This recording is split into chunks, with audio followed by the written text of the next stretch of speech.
Morning, I'm Toby Hodges, and this might just be one of the most interesting new cruising yachts that's happened to slip under your radar in the last 2 or 3 years. And we've got a couple of days here from Slovenia to explain just why. Meet the Pegasus 50. That's Isola Marina in Slovenia, Trieste in the background there in Italy, and we are just heading out into the Bay of Trieste, just raising the mainsail, and we're going to hopefully find a little bit of breeze on a lovely day, first day of 2 here. See what this Pegasus 50 is all about. A lightweight cruising yacht, blue water cruiser full of interesting new ideas. But as you can see straight away from this mainsail going up, powerful mainsail going up on the carbon mast, that it's about shorthanding a cruising yacht that can take you anywhere. And it's the brainchild of Micha, who I'm on board with here, and the designer and co-founder Marco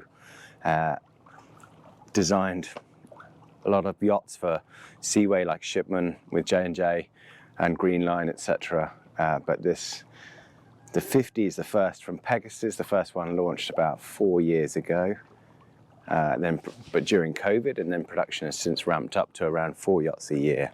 We're sailing on number 6. They've launched number 10, and you can see straight away from this distinctive coach roof, hopefully a little bit about what this concept is about. An aft cockpit boat with a deep cockpit that links through to a massive saloon area. Anyway, we'll explore plenty of the boat over the next couple of days. Now time to try and find some breeze.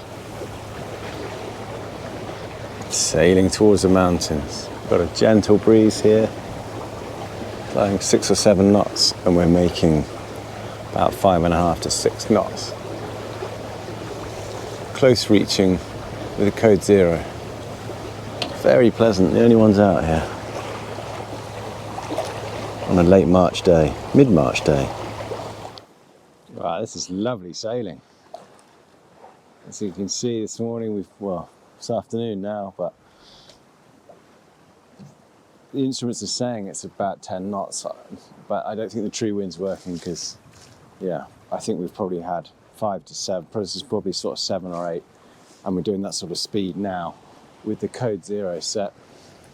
We've kept the J1 out, so we've kept the jib out there, partially furled because it does fill the slot nicely, whereas staysail, you can get a staysail on the self-tacking track.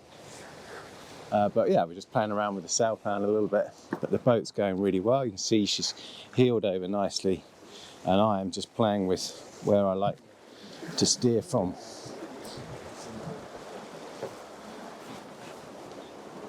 And at the moment, it's on this leeward aft quarter here, where you still get pretty good vision. So it's an amazing deep cockpit here with that fabric bimini there, giving me a nice bit of sun protection as well.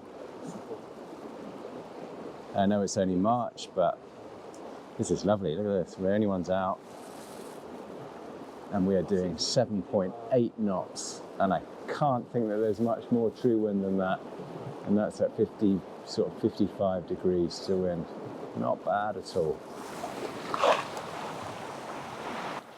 So to try and encapsulate the concept of the boat a little, it's not your typical 50-foot blue water cruiser, and you might be able to see a bit of that from here. This is a relatively lightweight 12.5 ton composite built boat. It's got a lot of innovative features, including the keel. I'll come to that, but you can see from this angle the lion's share of space is given over to this cockpit, the saloon, that it is almost a sort of very shallow drop down into the saloon, and the galley area, i.e. the places you live on the boat from. It's not about big cabins, big bedroom space. It's about using the space you enjoy the most when you're on board a boat. And it's also an aft cockpit boat as well. So What that means is that from the central bulkhead forward is the accommodation. There are no aft cabins. This is all storage and living space. It's very different. It looks different. Those of you that remember the Shipman brand might see a little bit of the same sort of lines in this. Same designer worked for them as well. I think it's a really good looking boat, and I really like it. I like sailing a boat from aft cockpit, and this sort of concept in particular is one you won't see. You won't see a cockpit this sort of size with this sort of protection, with that big sliding door and the very shallow entranceway into a cockpit. I haven't seen one on a boat at 50-foot size. It is more like something you see on a big custom yacht or even a super yacht. So first impressions of sailing this Pegasus, it's mid-afternoon. You'll probably see from the conditions, it's, I'd say, typical Med. I know it's only mid-March, but it's light breeze. It's a sunny day. We were expecting some more sort of thermal wind. Haven't had it, but I think this really shows what the boat can do. It's an enjoyable, slippery yacht. 12.5 tons lightweight, composite build, and that means you feel it. And you feel it down to this. I mean, you rarely need more than a finger on the wheel here. It responds to the odd puff of breeze. We're now sailing at 8 knots. I don't think there's much more true wind than that. Yes, we've got the code 0, that's helping push us along, but there aren't many 50-foot displacement luxury cruises on the market where you can keep sailing all day in this sort of breeze and enjoy doing it. So, yeah. First impressions, it's good fun sailing. Second, it's very easy to do so from this aft cockpit area. All the lines led here, I'll go through that now, but big cockpit area which keeps the guests separate, easy to shorthand, mainsail out of the way, so a lot of things to like back here. Beautiful late afternoon sailing here. Found a lovely angle. Sailing at about 55 degrees to the breeze, apparent, making 8.5 up to 9 knots. Again, you can see there isn't that much more breeze than that, but it's a nice spot from here in the cockpit. This is the spot, I found it. With a cushion on, a little backrest there, sit against here, finger on the wheel, horizon view. Yeah, you've still got some blinds, couple of blind spots through there, but the viz through both the bimini roof, the Dodger support, and then through the actual coach roof itself. You can see through there, you can see under the code 0 itself, and it's a very comfortable spot. So whilst this twin rudder boat is going to be very easy on the autopilot, personally I'd be here very much enjoying these conditions with a hand on the wheel for a lot of the time. So we are sailing along under code 0, doing about 6.5 knots, and one of the great features of the Pegasus 50 is it has a gimbaling saloon berth. So here we go. Mika's just made it nice and flat for us. So that can gimbal basically from 10 degrees plus or minus at the push of a button. So at these, relative angles of heel, you can have a nice flat saloon berth, and that is a berth. Those tables, that table drops down, fills in for a big double berth. Evening breeze, snow on the mountains there in the distance. Oh, we are trucking along here. And when you're back into port, you hook what was the crossbeam, the gangplank, hook it up on the Traveller.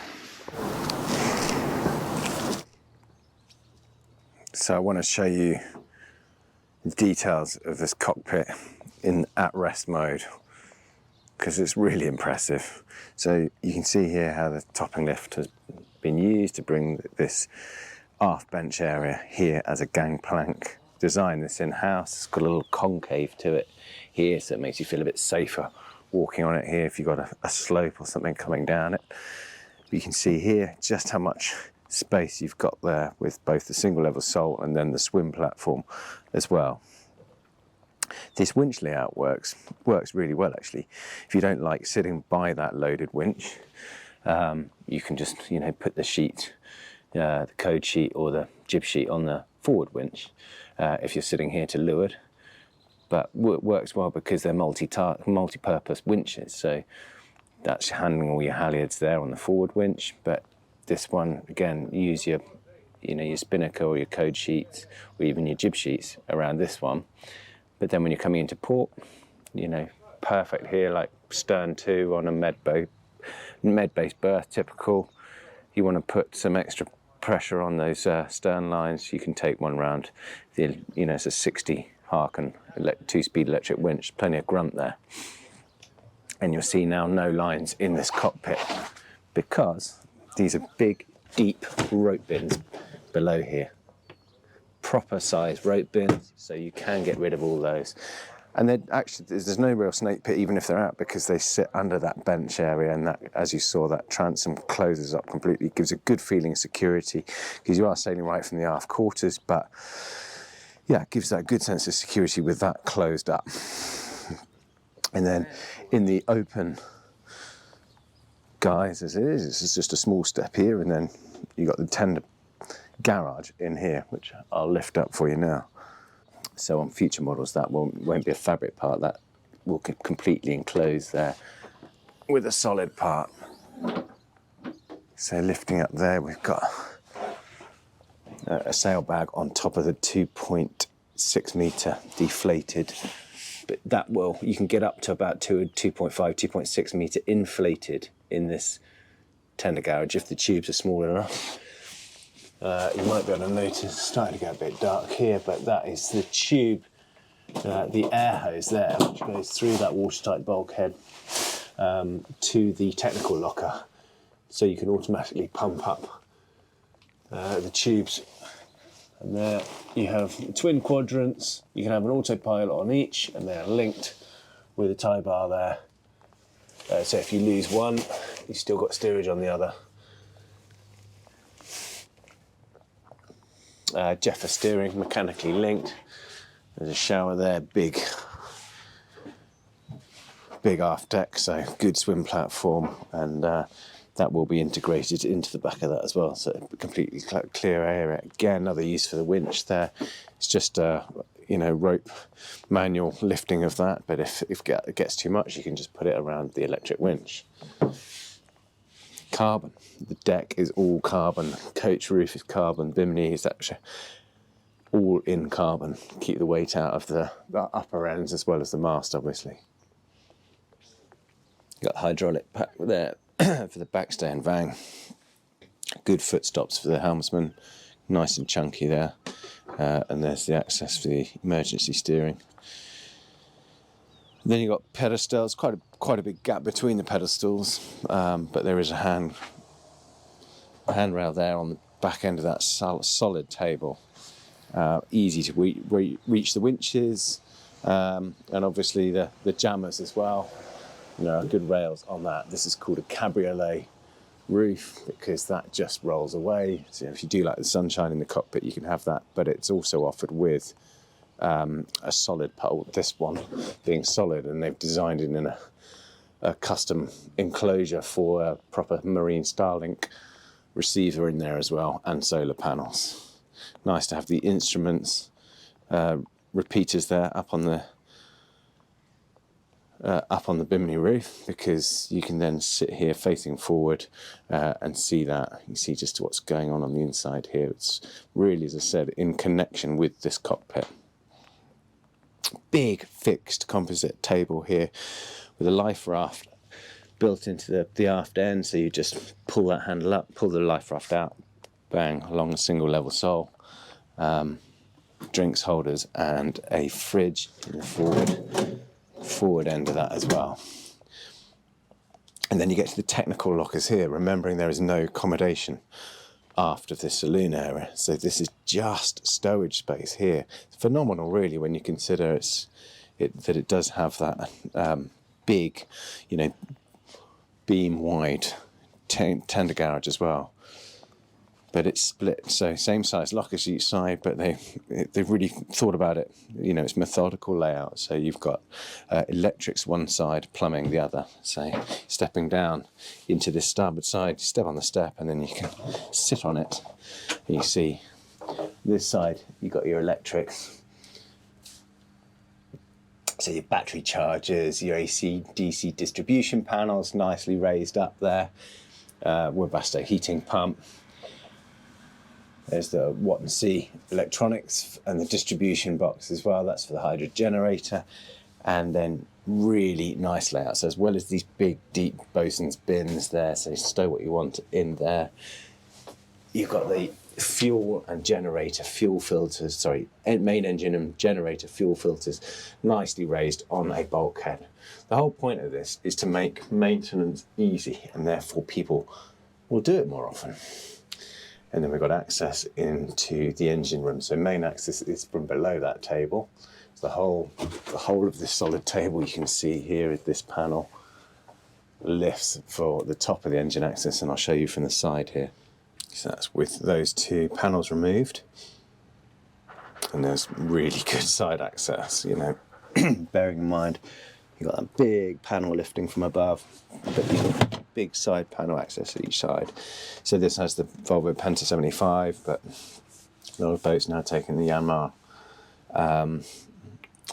you know, up to each owner. But Volvo 75 horsepower. This one has a Gory, well, they're starting to fit Gory overdrive propellers to them as well. And this one Whisper Power genset after the 11 kilowatt, I think. And open up the port side. Should be a little light under here. Again, step down here. This is really useful. So there's huge fenders on this boat. Big warps as well. The whole lot, both sides, fitted in here. Tie them off on this rail. Again, bosun's boxes. There's your staysail in there. And then you've still got room for all the plumbing side of things as well. So you've got the bilge pumps, you've got seawater pump, freshwater pump, toilet flushes. You know, that's plumbing's noisy stuff normally. And this is all on that watertight bulkhead again, separated from the interior. And then up here, raised up on the shelf, you've got the compressor for the fridge, and then water maker up there. Again, easy to access. With a separate panel again on the side for engine access. Firstly, apologies about my voice, bit of Darth Vader, throat infection, but something like that. Anyway, sorry if it sounds a bit grumpy. I'm not. I'm really enjoying this boat. And one of the reasons I like to spend a good couple of days and nights on board a boat, if possible, particularly a cruising yacht, is to, you know, really experience the various different parts of the boat, what it's like to live on. Ideally, we'd have more wind. Can't control that factor. Anyway, what has really happened over this time, more time I spent on it, is the boat really has grown on me, and the various aspects of it, particularly the layout and the reasons why Pegasus have done this. And that, you know, really does revolve around this central section of the boat. So the livability of that, the huge, deep, protected cockpit, which is so well connected to this big saloon area and galley area. It's, you know, this is a 50-footer, and you've got an interior pilot station as well. I really, really appreciate all the thought, thinking, and that sort of thing. And it is very much a different boat. Were this at a boat show, it's only ever done Venice Boat Show, hasn't done the others. It might do some more this year, but you really would. This would stand out from the crowd. It's got a few similarities to the old Shipman 63, particularly this connection into the saloon and galley from the cockpit, but it works really, really well. And when I say things grow on me, even this saloon area I thought was going to be a little bit gimmicky, having a gimbaled saloon. So the whole thing here, push the button and it raises or lowers plus or minus 10 degrees. I thought, well, I don't know, that's just something that can go wrong. But it's, you know, one electric actuator behind there, which sits on a tube on each end. So a very lightweight seat, which can move up and down and convert to a massive den area. You know, and I would say that's what you'd use for an actuator like that inside those telescopic legs. So again, you push a button, table drops down, fills in. I'll show you a before and after. And this saloon, this galley, right where you want it. Hand out drinks easily to Cockpit. You're in total connection with those in there. Couple of bins, sweep in bins right where you need them, again by the companionway. Couple of deep sinks. And anyone who's worked in a commercial kitchen, I have had the pleasure a couple of times, knows stainless steel. Best, easiest material to clean. I think it looks good. It makes total sense on a boat. Marine 316 stainless steel. Yeah, it's it gives you an easily cleanable, good surface area, and it's light as well. You know, those are sheets of metal rather than big, thick, heavyweight corian, which is the norm. The back of this pilot seat, well, this whole pilot seat lifts forward. I'll move this and show you that now, to give you extra work surface area as well. So lift that up. Got all that area as well. Prepare your canapes and whatever. And then in there, an extra freezer space as well. I say as well because you've got a drawer fridge there, same size drawer freezer below it, and a front opening fridge. Plenty of refrigeration space.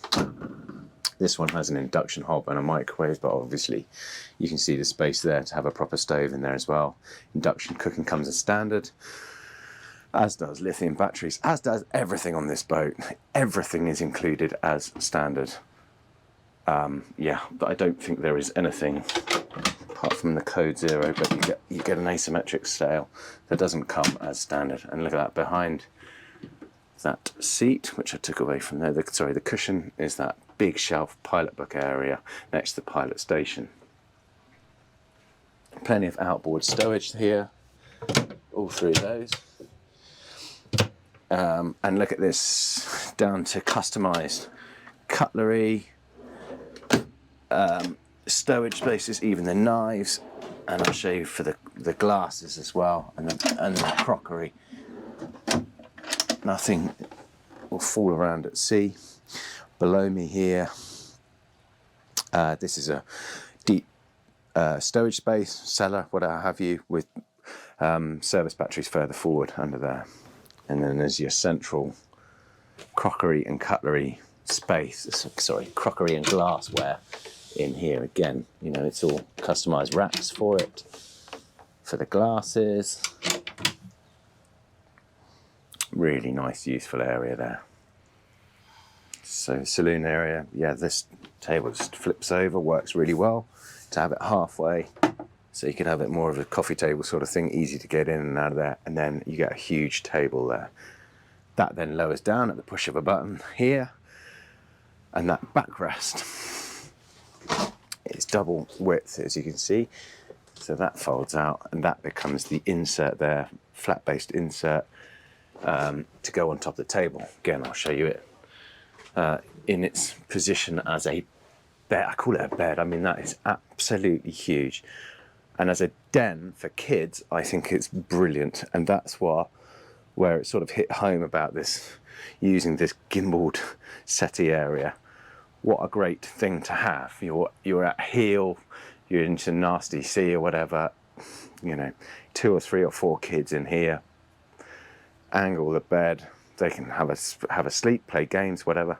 Don't even have to be kids, but it does make, that's what I mean. I don't think it is a gimmick. I think that actually would really have some value as well. And it's not an elaborate use of weight. In fact, it's probably lighter, they reckon, than having it all fixed in place.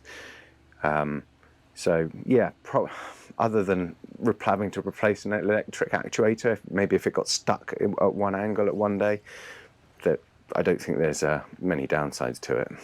Beneath the seating, well, this forward end is the fuel tank, so that's nice and central. But yeah, you use these canvas bags below all the aft and outboard end of this for good storage, and a tank below there as well. The painted look, it's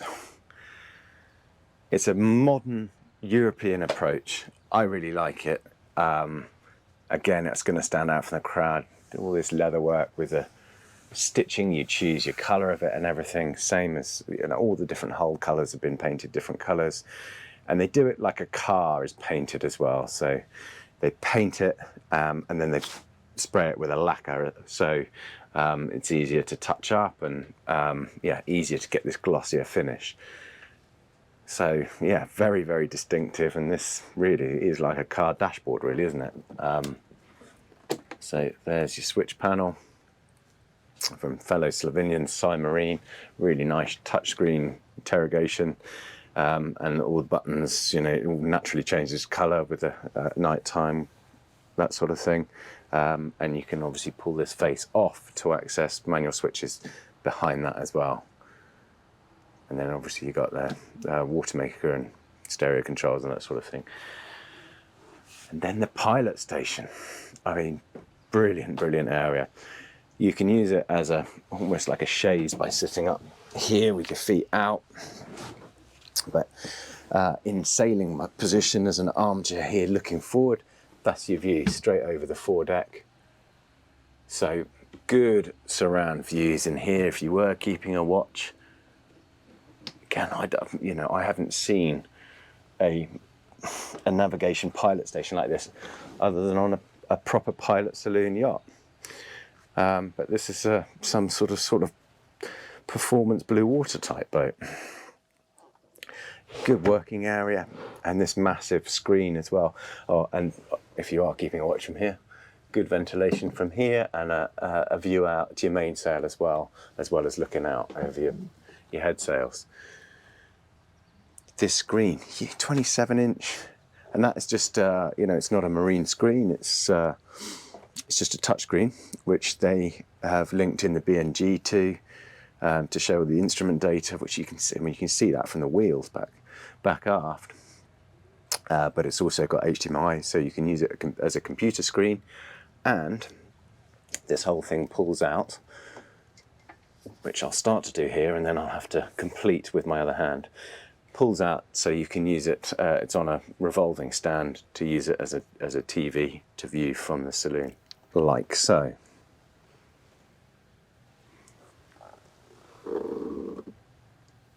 A big thing to take note of with this Pegasus 50, it is a ready to sail boat, and I've said that a lot in the past. A lot of dealers, manufacturers say that. It really is probably the most complete specification I've ever seen on a production yacht. So that price, 1.085, includes everything.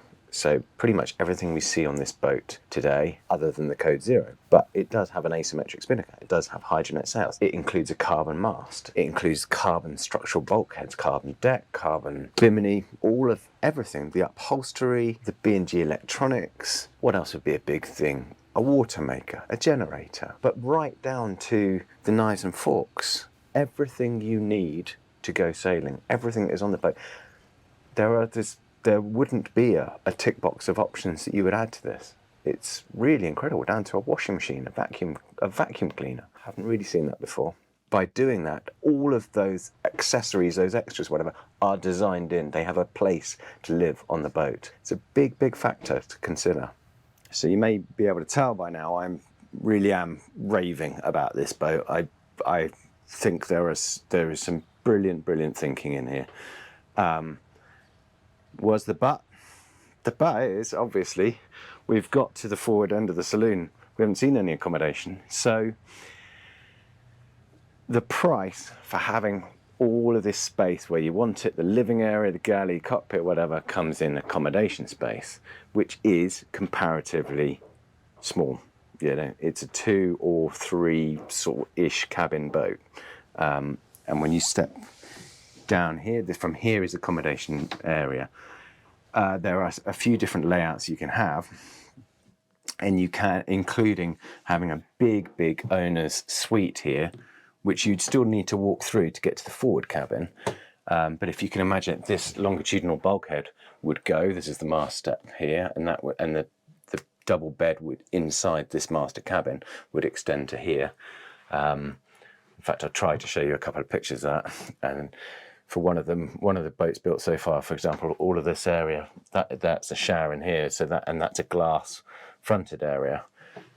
So it's a beam wide cabin, but yeah, that's a 2 cabin boat. But you can see and hopefully appreciate here just how small. There are various levels, but they're very shallow. So it's really easy through flow through the boat. So in this, let's call it 3 cabin, this being one of them, format, you get this brilliant pilot berth, really very central, you know, by the mast base. That can be a bunk, so you can have 2 bunks there, but a great place on passage. Good deep stowage in there, including for the vacuum cleaner. It's got carpet on this boat. Vacuum cleaner comes as standard. Ventilated, really good, useful, tall wardrobe there, and lockers further forward as well as the deep fiddle shelving area around the berth, and good opening hatch there. Pegs, nice. Is wet hanging area, shower, seated. That's space for a wardrobe there. Even the wardrobe washing machine, that would come in standard. Feels comparatively dark because there's no hatch in there, so you're relying on that vent. And you'll see why it feels comparatively dark, because the heads area nice and light. Big hatch above it. Hello. Nice deep sink. Separate heads and shower makes sense for that berth aft there and the forward cabin to share. Nice closet there for your laundry area.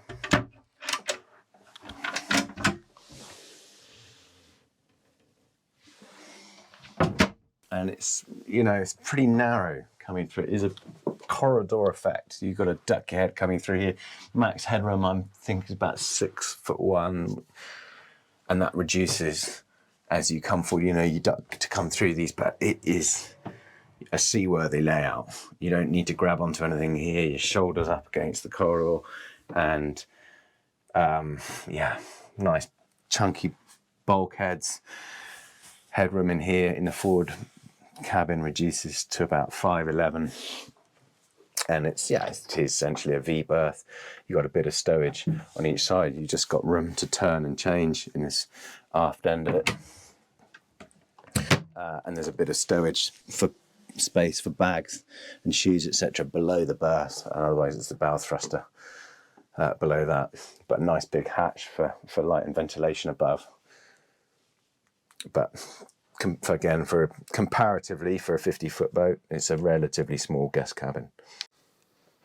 And all the cabins have these reading lights with a USB on the bottom of them, and they have 220 and 12-volt sockets as well, and a fan.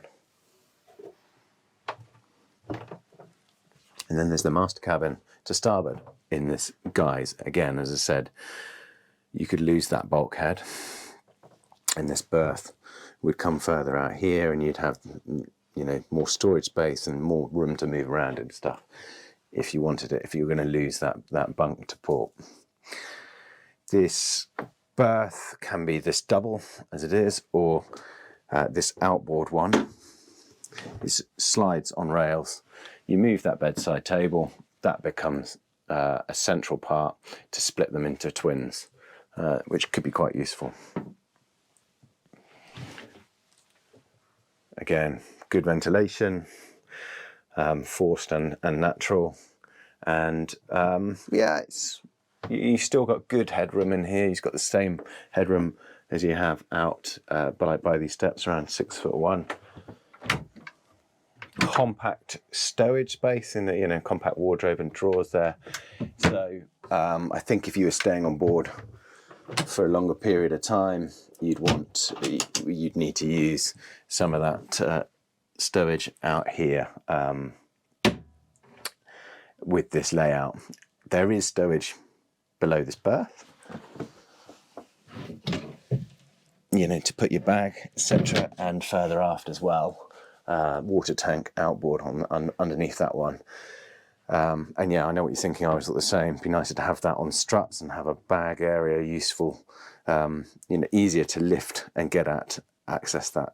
They've done that. They thought about that for a future boat as well. So I'm sure that wouldn't be a problem for those that wanted it. And then you link through to the ensuite here, which they've gone with a sink area and then a wet heads shower area further forward. So there's the door that closes that off. Nice deep sink. Again, good stowage in there, and below this sort of seat area. No heated towel rails. I like my heated towel rails. But again, lots of ventilation here in hatches above. And then you've got a wet room in here with a black water tank behind. If you like this enough to live like this, having this sort of cabin space, the benefit of what you get further aft is really worth it. Second day of sailing on the Pegasus 50. Another beautiful sunny day. Another light wind, flat water day. So quite similar to yesterday, a little bit less breeze. But you can see, even in this wind, we're still moving, we're still sailing. It's still fun to sail. And I mentioned it yesterday, but sailing from both sides is quite nice as well. When you have two winches set up like this, you have on the leeward side a loaded winch and a loaded block, but you can, as I said before, resheet that onto the forward winch and it's easy. What I didn't show you, I don't think, yesterday, is the ability of putting those cushions in here. It's a really very nice place indeed to sit and watch the world go by. And I have found myself holding this wheel a lot. I know it's a cruising boat, I know it's easy to put it onto autopilot, but it's an engaging boat to sail because right now, again, we're out with Code Zero. We were sailing with J1, but we were still moving. Even with the jib up, we're doing 5.5 knots in not a lot more. And with this Code Zero, yeah, we're sitting at sort of 6 up to 7 knots. And now we're going to try the Jenica as well. So it's a sporty enough boat in these typical single figure med wind speeds to still get out here and have some fun.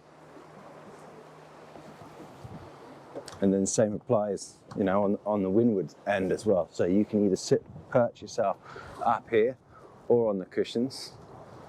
And when you are sat here, that foot brace works well. It does look a bit cluttered at the moment, but it's easy to get rid of these rope tails in the bins or stash them behind under this long bench as well. And then in terms of visibility, from a seated height, you can see probably from this angle how you get vision through that tempered glass right the way through the coach roof windows, so you can see if there's anything in the water on the leeward side. So it's not really bad considering it's quite a big coach roof area. It's not really impairing your vision too bad. Stand up and you see straight through there. Still not a lot of wind, but as you can see, still slipping along. For a 50-foot cruising yacht with a payload, well, I think it's 12.5 tons light, but carry another 3 tons. It does keep moving, and that's the benefit of composite build. Quite a lot of carbon and good stiff build central weight management. And it's fun to sail. I've come up here to show you a little bit of action under Jenica. But otherwise, I'm very happy in those quarters holding the wheel. finding the little puffs of breeze and enjoying sailing out here in these conditions. So this is the big masthead furling Jenica included. So much. I know I'll be repeating myself because I don't know what order this will come in as you watch it, but so much included. Jenica included.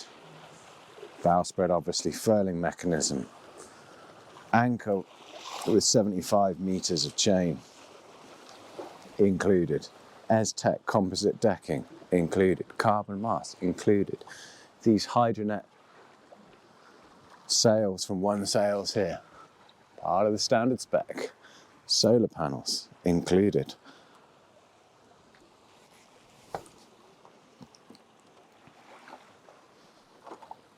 Those that have watched quite a few of my videos will know that I am impressed.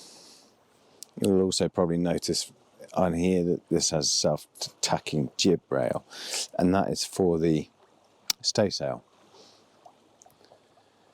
So the staysail hooks up to the inner pad eye there, and it's, you know, obviously good option to use in heavier weather. You don't need to use running backstays, but I think it's 18 plus knots.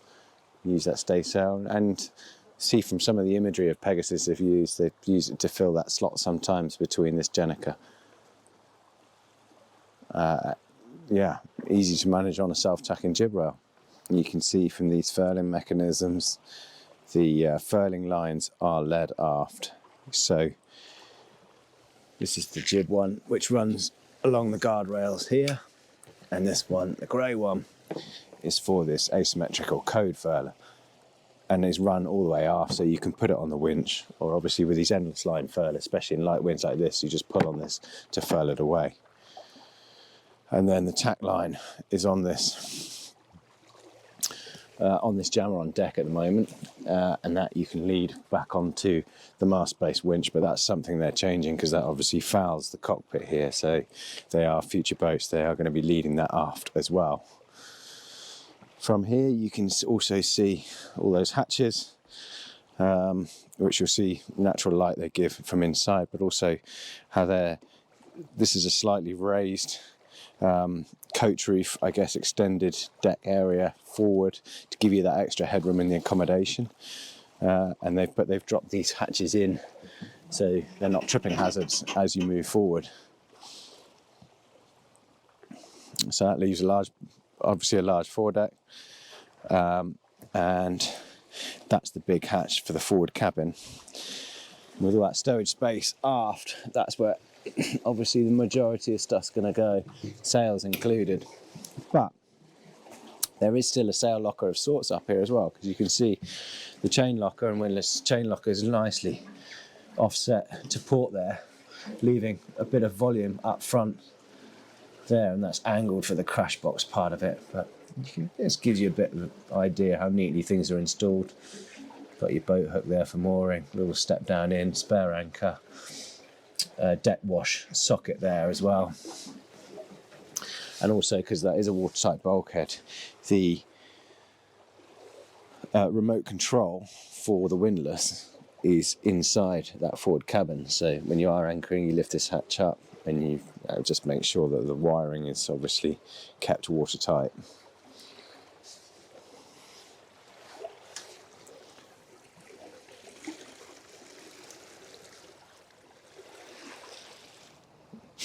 Nice neat leads around this mast base there as well, taking everything aft. So that disappearing under deck there for the running rigging. A little short track but nicely inboard for the jib. Keep the sheeting angle good, so we were tacking through sort of 80-85 degrees earlier. And again, led aft. And even taken below decks there as well, to come out at those aft winches. Good long handrail on this coach roof when moving aft. Nice tow rail as well, all feels pretty secure moving around deck. And then this is a brilliant feature on the boom, having these wide bars here for your lazy bag as well, the stack pack. It just means when you finish sailing, essentially with this wide base of it, yes, you can get on there to stack it, but you don't need to really. You can just let the halyard go and it will slide down that track of your head to wind nice and fast and stack itself. And then you can just put the cover on top when you are good and ready to. And obviously the beauty of having the arch and this hard roof is, this is a carbon arch, and there's one piece that they build in-house, and that takes the loads of the main sheet, keeps the main sheet clear of the cockpit and out of harm's way. Now ventilation ports for this big deep cockpit area, and these slide down as well each side. A neat example of the attention to detail. It's those little rings on there to run your Jenica sheet leads through, and code sheet leads. So it acts as a barber. You don't have to separately barber it to close off the sheet angle. I often find myself looking at multi-hulls because they have that stowage space and social space. And yet here, I think I've got that as well. I'm putting my surfboards under that bench there, putting my bikes in the lockers, kites, sails, dive gear, that sort of thing in the technical lockers. I've got a big protected cockpit, plenty of social space, plenty of room for family, that sort of thing.